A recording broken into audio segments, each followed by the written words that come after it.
have just accepted Her Majesty the Queen's kind invitation to form a new government. Well, ladies and gentlemen, it's fantastic to be back. In this new era, we're taking a new approach. It will be uncensorable and uncancelable. We can't give in to those who say we can't do better. That is a disgrace. We can make the West great again. The status quo is not. Welcome to the first ever edition of the Liz Truss Show. You'd have to be watching the fake news BBC or living on Elon Musk's Mars mission to not know that Britain is going to hell in a handcart. Despite the valiant efforts of a certain Prime Minister to get things on the right track in 2022, this country seems to have a death wish. Our economy is in meltdown. Industrial towns are in a worse state than ever before. The last vestiges of a once proud British industry, steel towns, mill towns, car towns, are being killed off by eco-zealots. Small businesses are dying. Big businesses are leaving. We're now poorer than Mississippi. It's like Huckleberry Finn without the steamboats. People are having to pull their own teeth out because they can't get a dentist. We've been importing Islamists who want to destroy our country, from imposing Sharia law to orchestrating terror attacks. Gangs of Pakistani heritage criminals have carried out unspeakable sex crimes against young girls for decades. These crimes have been covered up by the authorities. We even have Islamist MPs in the House of Commons, backing cousin marriage and all kinds of barbaric practices. No one can be deported, thanks to the web of human rights law and the subversion of our justice system. People are in despair. But they're not even allowed to talk about it. If you speak out against the Islamists or the transgender ideologues, you can be arrested. Anytime, any place, anywhere. Heathrow Airport, your house, the office. The nation that invented free speech, and it was in 1695 that the free press was established, is now the home of state censorship. This calamity, the fall of Britain, the fall of England, the fall of London, is being presided over by a governing elite who hate our country. It's not just the dismal Labour Party in the charisma-free zone that is Keir Starmer. It's the Conservatives in name only, who wanted to be the heirs to Blair. It's the Communist Greens, Zach Polanski, who is the British answer to New York Mayor Mandami, without the American teeth. It's the bureaucrats who've been captured by the left, and the judiciary, who are a self-perpetuating oligarchy. This deep state has amassed more and more power. In the famous sitcom Yes Minister, it used to be the case that civil servant Sir Humphrey was occasionally got the better of by Prime Minister Jim Hacker. In modern Yes Minister, the bureaucrats hold all the cards, and Sir Humphrey is now a radicalised trans activist. It's the BBC and the mainstream media and their captured regulator Ofcom. When the BBC are not busy lying about Donald Trump, they're covering up for sex criminals in their own midst. I think the best news that we've had in the last month is that President Trump is suing them for all their worth. I'd rather my licence fee money went to Trump media than Trotskyite media. All these people in the bureaucracy, the BBC, the bourgeoisie, live in enclaves in London and the home counties where they can blank out the truth about what's happening in their Gales bakeries and their gated residences and look at spreadsheets telling them everything will get better. This show is going to lift the lid on what is going on. We're going to tell you exactly how bad it is. We will be hearing first-hand accounts of witnesses to the fall of Britain. We're also going to tell you about how these evildoers are working to do the same thing in America and Europe. We will identify the tactics and the game plan of the enemy. Secondly, we'll talk about who is responsible. Who is behind the deep state? Who are their allies in politics and the media? And how does the international network of leftists work to subvert democracy and the will of the people? Well, I like what you're saying, Liz. We want to save Britain and Europe and the West, and we will bring optimism and hope. So we're going to talk about what needs to be done. We're going to look at the Trump revolution and see how this can be achieved in Britain. We'll be talking to the leading lights of the MAGA movement. We'll be dissecting Project 2025. Ladies and gentlemen, welcome to the home of the counter-revolution.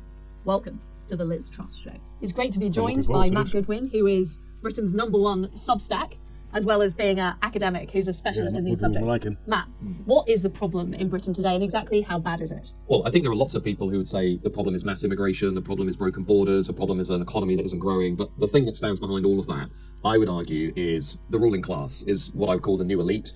A new regime that basically dominates almost all of the institutions in the country. We know, for example, from rigorous polling that 75% of all people in those institutions lean to the left. But fundamentally, it's a ruling class that is very different from what we might call the old elite in Britain. Now, that old elite, basically running until about the 1960s, was very disconnected from ordinary people, but believed in the nation. That old elite saw itself as custodians of the nation, believed in the continuity of Britain. This new elite, from the 1960s onwards, is very different. It basically is dominated by what I would call suicidal empathy, an outlook that is all about extending compassion, extending tolerance, extending a belief in diversity at the expense of its own people, at the expense of the country. So what we have now are politicians who would say porous borders is fine so long as we are showing empathy to other people. Mass uncontrolled immigration is fine, no matter its effect on the economy, so long as we are showing tolerance to other people. It's a very morally righteous framework, and it's one that is ultimately, I think, destroying our country.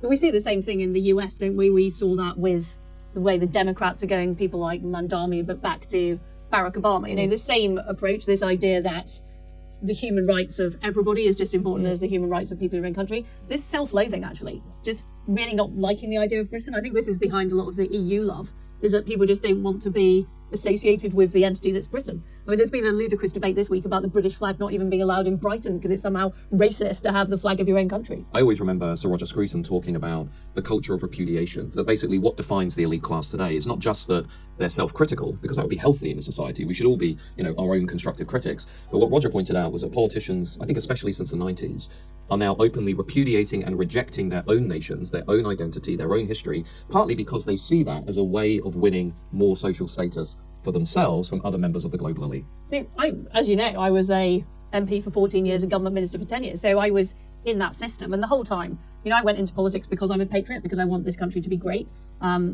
Lots of other people that I went into politics with felt the same thing. We didn't want open borders. We didn't want to end up with the highest taxes for 70 years. We didn't want the state spending 45% of GDP. We didn't want to see, young girls in towns across the UK raped by Pakistani, gangs. We didn't want any of that stuff. So I think the culture is much bigger than politics. It's also the bureaucracy, which under Tony Blair became weaponized, and far less easy for politicians to actually push in the right direction. But also just wider British society, the corporate elite, the media. You've got a whole bunch of people. So as somebody who is right wing, you're a minority in that system. Well, I think the way I would look at it, and I agree with much of what you said, the way I look at it is basically from 97 onwards, we had a Blairite revolution that was essentially about opening borders, transferring power to distant elites, downplaying the people or severing the link to the people, and politicising public taxpayer-funded institutions. Now, the Conservatives, not all Conservatives, but a lot of Conservatives post-2010, either mainstreamed that revolution or they failed to reverse it. Well, they said they wanted to be the heir to Blair. So that was literally what the so-called modernisers in the Conservative Party said. People like David Cameron, Michael Gove, George Osborne. They wanted to hug Huskies and stuff like that. Well, they even called themselves progressive Conservatives, which is an oxymoron. And you saw the same thing in America, didn't you, with George Bush and compassionate conservatism, which is kind of, the minute you put a word in front of conservative, you're kind of diluting it. You're saying, I'm a bit embarrassed to be a conservative, so I'm going to be a progressive conservative or a compassionate conservative. I don't really want the real thing. I want the Diet Coke, not the full fat Coke. Was it Lord Glasman who said that the only time I ever heard progressive was from a doctor, and it's not what you want to hear? And I think if you look at what happened to conservatism, is it fundamentally lost its way, which, as we know in British politics, we began to see what I think was a precursor to Trump in America. Remember, it really was in the early 2000s, you began to see the UK Independence Party taking off. You then had the vote for Brexit, which of course came 6 months before Donald Trump's first election victory. And so you start to see the reconfiguration of the conservative right around something that is closer to where the average voter is. Because in my mind, basically what's happened is the ruling class, the new elite, the regime, they've moved sharply to the cultural left over the last 20 years. But the average person, if anything, has gone to the right on all these big cultural issues like immigration. Well, that's definitely true. You were saying, though, that the new elite sort of started emerging in the 60s and 70s, but we still had a Thatcher government in the 80s. The issue with a lot of opposition too. The issue is that society at the time was changing, and the left stopped fighting the battle at the ballot box. Instead, they started trying to take over media outlets, take over universities in particular, take over these kind of NGOs. Stonewall, for example, has been very powerful at pushing the transgender agenda. All of these organisations, they were getting their battle ready earlier than the 90s. Well, it was in the 1980s, Daniel Bell, who wrote Contradictions of Capitalism, first pointed out that Western nations were now seeing the rise of a ruling class that both hated its own country, but yet enjoyed the benefits that country had produced. So there was a double standard at work in the ruling class. They said, well, we'll use all of this freedom, what we now refer to as a luxury belief class, we'll use all of these freedoms in order to push narratives and ideologies that undermine our own nation states from within. And unfortunately, a lot of conservatives, certainly not Thatcher, of course, who famously said, I'm sick of tolerating people who do not tolerate us. A lot of wet conservatives, liberal centrist conservatives, people who should essentially be in liberal parties, they sort of went along with that prevailing culture. Now, what's clear to me today from Trump, Brexit, direction of British politics, is you now have generations of conservatives who are basically saying, look, I'm not going to go along with this anymore. I want proper conservatism that actually repairs and restores the nation state. You've now got voters who want change, who want a Trump-style revolution. They're not the ones with the power, because they're doing things like running small businesses. They tend to be living outside London. They're not part of the media class. They're not commentators on, with the exception of you, but they're not commentating. Do you see what I mean? So there's a massive power imbalance, and that's what we've got. We've got a public who are very dissatisfied with the system. Keir Starmer's polling at 15%. Yeah. He's the most unpopular prime minister in history. Yeah. But yet, you didn't really feel the sense of that if you're around in London or you're reading the mainstream media, because the people who are angry are not the people with the power. So I think if you look at British politics today, the two parties that have dominated this country for more than a century are now combined on only 30 to 35% of the national vote. What that tells me is that the traditional centres of power in this country are collapsing. Now, they haven't realised that yet, but it is very visible, not just in the polling, but in real world elections that are actually taking place. So what we're seeing, and indeed one irony of British politics, particularly after Brexit, is that we have actually become a little bit more European, in the sense that our voters are saying, well, we're not going to go on with these two blocks that have failed our country. We're going to force through radical change. And we can see that in the polling, we can see it in the rise of Reform. You also, by the way, see it in the rise of the Greens. So the British politics is basically becoming more polarised. Now, I believe the right will win that battle for lots of reasons we can get into. I think they're winning the arguments. I think geographically the right is in a stronger place in our two-party system, and a lot of other reasons. But what is clear is we are living through a watershed moment where the 20th century and the politics that govern the 20th century are now rapidly making way for something entirely different. I mean, I welcome that, because I think this country needs the most massive shake-up. My big fear, having spent 10 years doing battle with the civil service, ultimately as Prime Minister, being sabotaged by the Bank of England, the rest of the deep state, is I know how powerful these left-wing institutions are in Britain. They're more powerful in the US. Currently, the Prime Minister is not able to appoint the senior civil servants. They're not able to appoint the Governor of the Bank of England, apart from once every 8 years. Do you think there is just going to be a huge problem in actually trying to change the way Britain is run? Because this isn't just a political problem, this is a massive system problem. The country's falling apart in every possible way, whether it's our infrastructure, whether you can get a dentist, the economy, whether or not you can open a business, all of this stuff doesn't work. Yeah. And most of the people controlling the levers of power are not on your side. Unless you actually go to war with that political class, we will never, ever solve the second-order problems that really alienate millions of people, from mass migration to the tax regime. So what does that mean? Well, if you compare and contrast America and Britain, one of the advantages President Trump has, is he can make thousands of appointments within the political system. He can wield enormous amounts of power through executive orders, among lots of other things. A Prime Minister here, as you know, is much more limited in terms of the number of appointments and the room for manoeuvre. So whatever radical shake-up government goes in, one of the first things they have to do is basically start breaking apart, reconfiguring the state, saying, for example, well, we are going to bring forward legislation that will allow the Prime Minister and the government of the day to make a much wider number of appointments. We are going to dramatically shrink the civil service. In my mind, at a philosophical level, it is the people who are going to save this country. It has always been the British and the English people who save this country. It's never been the elite. So what we need to do is harness that popular sovereignty and apply it. Now, that happened in 2019. People will remember, when it looked like the elite class was really going to ruin Brexit, was really going to overturn it, and in many ways they did dilute key aspects of Brexit. But fundamentally, it was the people who basically said that we're not going to have this. And they handed Boris Johnson at that time an enormous majority to get Brexit done. Now, we can go into the betrayals that followed on immigration and everything else, but it was the people reasserting their power against an elite class. We will now see that again. I'm confident of it. People will say, we've had enough of this settlement. We're going to actually save our country. Who harnesses that energy and how they apply it, I think, is $1 million question. Like, what would I want to see? What's my political fantasy, my dream wish list? A day one new Prime Minister going in and saying, well, here's a letter to the Council of Europe. We're leaving the European Convention on Human Rights. This is fundamentally what needs to happen. Here's a plan for dealing with the Lords. Like, whether you pack it with new peers, whether you fundamentally reform it, it is shock and awe for the first, 3 or 4 weeks, because that is basically the only window you're going to have. But yet I'm so optimistic about the future. Why am I optimistic? Because they're doing so badly? Because they're doing so badly, but you can sense, actually, that, the opportunity for radical change in this country is now so immense because the two parties are breaking down. This status quo has been completely discredited. I think people are understanding that we have a system problem, that it isn't just the politicians, that the police chiefs are failing. Yeah. If you look at the Chief Constable of the West Midlands Police, he's basically been appeasing Islamists, or you look at the judiciary and the decisions they're making in cases, or you look at the bureaucrats that are hauled in front of the select committees, or the bias at the BBC. This is not a problem that's restricted to the House of Commons. This is a big problem. And I would also even go further than that in saying that I think millions of people can sense we are now actually at a civilizational moment in this country, which is what does it mean to be from Britain in a country where by 2063, according to ONS data, the white British majority will be a minority, and by 2075, the foreign-born in this country, people born in another part of the world, will be a majority in this country. Now, people out there might say, well, Matt, why do we care about that? My answer to that is, in the course of one lifetime, a child born today, between today and that child entering retirement, they will see the complete demographic transformation of this country in a way that people today cannot even really begin to make sense of. And I don't think... So how would you reverse that? Well, the reason I raise it is because people can now sense that what has happened over the last 30 years through the Blairite Revolution, and particularly under Boris Johnson, that they can now sense that this country has been pushed onto a course that is both profound and which they never voted for. How would you fix it? You would immediately end the policy of mass uncontrolled immigration. You would immediately do what Donald Trump is doing, President Trump in America, detain and deport an estimated 1.3 million illegal migrants in the country. You would have a serious national conversation about how do we boost family? How do we increase birth rates? I'm sorry, but the phrase national conversation does sound very New Labour to me, Matt. Okay. It is the kind of thing that they come up to you rather than saying what they actually think. They say, let's have a conversation. Let me put it differently. I want to see a Prime Minister standing outside number 10 Downing Street, saying to the country, if we don't have families who have a larger number of children, this country will not survive. Well, it's great to be able to welcome Peter McCormack, famous podcaster and Bitcoin expert and friend. Peter, just tell us about what you think the state of Britain is now. Yes, I think our country is rusting. I think there's a decay in our country. But the thing that really stands out to me, I feel, I don't know if you feel this, Liz, but I feel like there's two groups of people in our country living in parallel universes. I look at the state of the economy, the state of our high streets, the state of our education, and all I see is decay.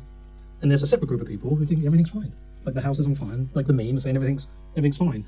And it really, one confuses me a lot because I think the decay is so obvious. You just look at the economic figures, you just look at the things like the graffiti on the underground, you look at the shoplifting that's become normalised everywhere, and you're thinking, well, this isn't what I grew up with. And so I'm worried about that decay, and most of all within that, I'm really worried about the young people of our country, most of all. Does that make sense? Yeah, I mean, but if you're saying that some people didn't get it, and I know these people because I used to work for them. Right. And with them. I was an MP for 14 years, I was a government minister for 10 years. And Westminster and Whitehall is so insulated. If you're one of the 4 million people that work for the government, you've had pay rises, you've got a great pension, you might live in a wealthy area of London or the home counties. You're not actually seeing what's going on in Bedford, or you're not seeing what's going on in Bradford. You are insulated from it. And there's so much fake news, isn't there? If you watch the BBC, you'd have no idea that Britain was going to hell in a handcart. You'd think that the main problem was there were too many people on the far right. And that was what was facing our country, or that Donald Trump is ruining it, with various faked up videos of him. So I think it's quite obvious who the people are that are insulated. They work in the public sector, or they work in jobs that are dependent on the public sector. So if you're in the green energy industry, or if you're working in banking, your job is heavily regulated. It's pretty much protected because there's no competition. This is why, some of our friends in the crypto industry might be struggling to enter the British market because it's a very protected market. So there is a group of people who are benefiting from the state of Britain at the moment. Sure, that is the cause of the decay. One of the causes of the decay, but people are voting for this. You get the government you deserve, you get the country you deserve, and there are people who are voting for this and justifying it. And that's what I don't understand, is that when the voters look at what's happening to the state of our country, and they look at the economic figures, and they look at our high streets, why are they not protesting on the streets? Instead, what they're doing, they're kind of hopscotching from party to party, looking for an answer. How many Labour voters are now going to vote Green because they're so sick of what's happened under Labour and believe now that Zach Polansky is suddenly some miracle worker who can change the country? Just like what's happened with Reform, that people have left the Conservative Party and moved to Reform. But what I think they're all missing is there is a problem with the mechanics and the plumbing of our government. Correct. You know this. You talk about this in your book. Yes. But how do we wake up a whole country to this? Well, I think they were partly being woken up because they've seen the same failings under the Blair-Brown government, then the Conservative government, now this government. And things haven't got better. We've had economic stagnation for almost 3 decades. So I think people are beginning to understand that the problem might not just be the occupant of number 10 Downing Street, that we've actually got a problem with police chiefs. We've got a problem with the justice system. We've got a problem with our economic system, that is very difficult to run a business in this country anymore. So I think one of the jobs that we have, and when I say we, I mean the people that actually want to change the country, is to convince the wider public that that is what the problem is. And then it becomes, how do you convince them? I'm, you know what I do. I make a podcast. I make content. I interview people. I talk to the camera. I talk about economics. I talk about things that happen in our towns. I talk about decay. But most of the people listening are the people who agree with you. And so the occasional person who comes in and disagrees with you, it's very hard to change their mind. And this is why I talk about this parallel There's a lot of reality. evidence that the cleverer people are, the more able they are to justify absolutely ridiculous beliefs like communism. There's a reason that communism is an intellectual pursuit, just like transgender ideology. You've got to persuade yourself it's possible for a man to become a woman. That's not common sense. That requires a particular kind of clever thinking. But there's also, we've got an intellectual elite who are out of touch, and they've begun to rationalise the most crazy stuff. how do you convince people about economic fact? Because it's like inflation. If you try and explain, or even ask most ministers, what is inflation and what causes it? I actually don't think many can answer it. And you have all these... It's a monetary phenomenon, isn't it? We know Milton that. Friedman said that. But if you ask them that, you ask them, well, it comes from fractional reserve banking, or does it come from QE, or does it come... where does it come from? Most can't answer it. Yet I look at a lot of these left-wing parties who talk about helping the poor. We're here to help the poor, we want to... Yeah, and yet they still support inflationary economics, which what does that do? It makes the rich richer and the poor poorer. I own assets. Inflation's great for me. Inflation's terrible for poor people. This is what's happened. We've seen monetary policy, we've seen massive printing of money. Yes. It's been a disaster for young people who want to get on the housing ladder. An absolute disaster. And honestly, Liz, it's the young people I'm worried about most in this country. I think they're going to save us.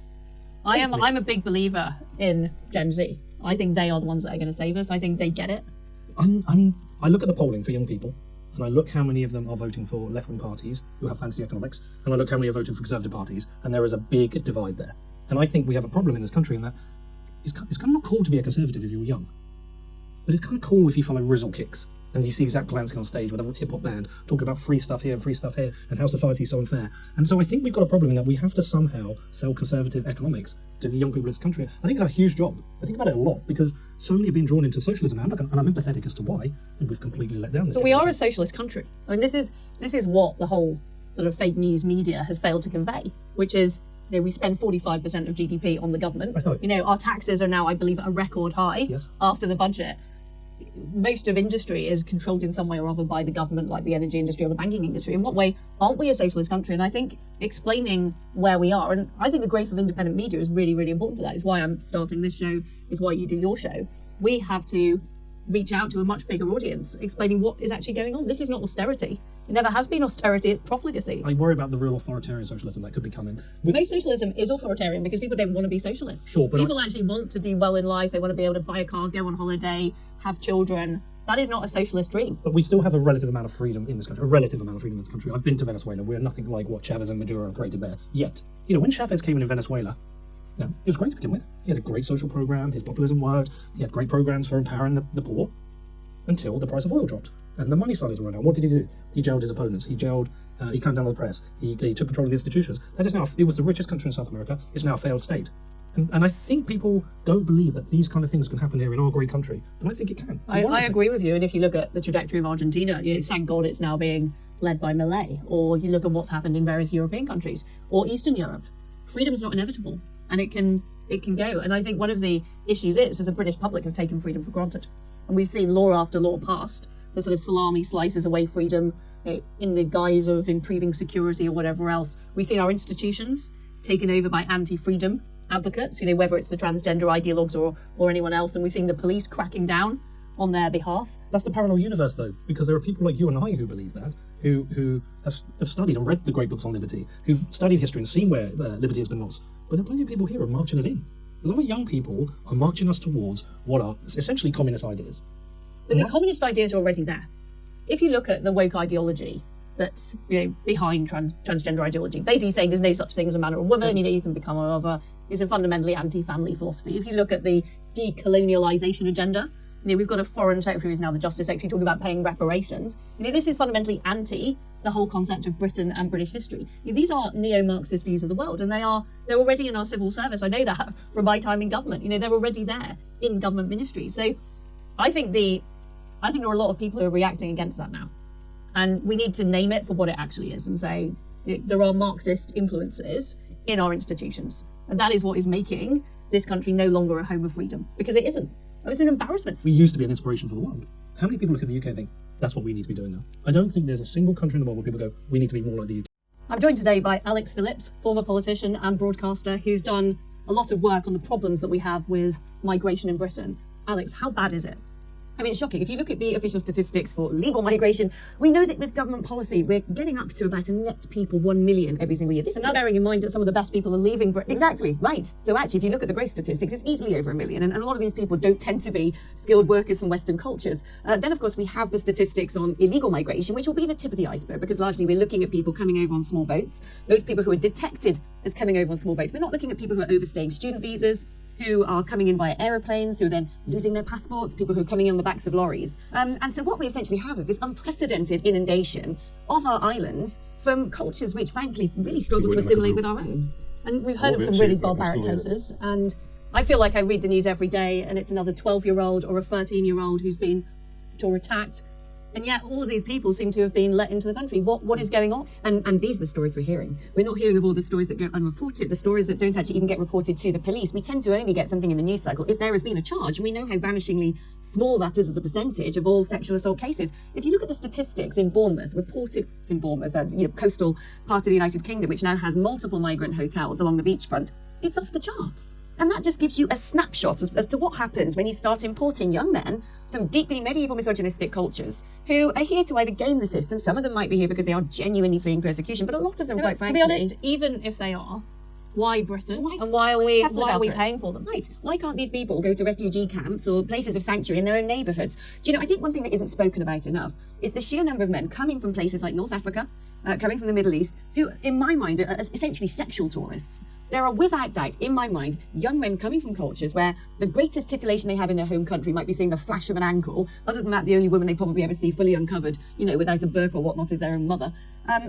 And they look at Western culture and they think, great, I'm going to go there because these women are worthless. I am taught that these women can be taken as slaves. With the grooming gangs. Yeah. With the Pakistani grooming gangs, we saw the same thing, which is treating white girls like trash. Yeah. That's what was doing. And this is, when people talk about racism all the time in the context of the 21st century, the greatest amount of racism in the United Kingdom is being perpetrated from minority communities against white women. Those are the people who are being But it's a particular specifically type of targeted. white woman, isn't it? Right. This is not your upper class toff. This is not your middle class professional. This is working class girls. Right. That's who's being targeted. Because they're considered to be more vulnerable. Because they're probably easier targets as well. In terms of those who are being actively groomed by the rape gangs, yes, they go after young, underprivileged white girls who are sort of on the margins of society, who don't have the same sort of parental protection, let's say, who are therefore far more vulnerable to exploitation. We've got a big problem with crime. We've got a big problem with sexual crime. We've got a problem with illegal immigration. Aren't I going to do something about it? I didn't get it. Why? It's weird, isn't it? So what's remarkable is the left wing can often get away with doing right wing things in the way that the right wing can't. And if Sir Keir Starmer decided one day he had a moment of genius and went, oh, do you know what? I'm going to be the first leader in Europe to properly turn boats around and reinforce my nation's borders because I can. I'm going to either use American mercenaries, the armed forces, whatever. I'm going to make sure these boats like are Australia style. Right, Civil Chris, what's service it and stuff. They'd say, Prime Minister, you can't do that, it's illegal. So that's what would happen. There is the blob. There's the sort of the deep state and the blob. Why it seems nobody in Downing Street can actually get anything done. But I don't think the will and the impetus is there. Well, it's definitely not, is it? Because let's be honest, Keir Starmer is a human rights lawyer. He literally spent his entire career trying to get illegal migrants into the country and stop them leaving. That was literally his job. It's cultural suicide, because even if you take out the egregious harms being done as a result of mass migration, we're talking about the massively increased terror threat, and that's a really important topic we've got to be alive to. So what kind of terror threat do you think we've got now in Britain? It's a matter of time, Liz, until something really bad happens. I think we know this now. So various things we know for certain. We know that the human trafficking routes are exploited by terror organisations to make money. Where once it was opium and drugs, do you know what? That stuff doesn't make as much cash anymore. We know the Taliban, for instance, will sell documents which essentially threaten Afghani residents. Dear Mohammed, we're going to come and kill you. Love the Taliban. So when Mohammed lands in Britain, he says, oh, look, this was posted through my door. They're selling that. We know that essentially that they're making false documentation. There's an estimate that there are sleeper cells in every town and city in Europe with 5 to 10 members. They are planning a multi-casualty, mass coordinated terror attack across the whole of the Western world, as far as I can tell, where they're going to essentially try and coordinate multiple October the 7th. And we now have these people undocumented. If you're going to get terrorists into the country, that's the route you're going to use. We have them undocumented in hotels in every town and city, now being put in houses of multiple occupancy, unmonitored residential properties, or former military barracks. Well, I mean, they're being moved out of the hotels into houses in residential streets. Yeah. I mean, look, the hotel situation is an abomination. I mean, it's outrageous. In my mind, people are getting to stay in 4-star hotels. Yes. That normal families in Britain cannot afford. Right. They can't afford because they've been absolutely shafted with massive inflation, stagnant wages, no growth, the economy is in free fall in our country. most of us have and never yet been able to afford we're seeing a illegal four-star migrants hotel staying in anyway. four-star hotels. And we also know from some of these reports, there was one particular incident of one man at the matter infamous how hard Britannia you work. Hotel down in Canary Wharf,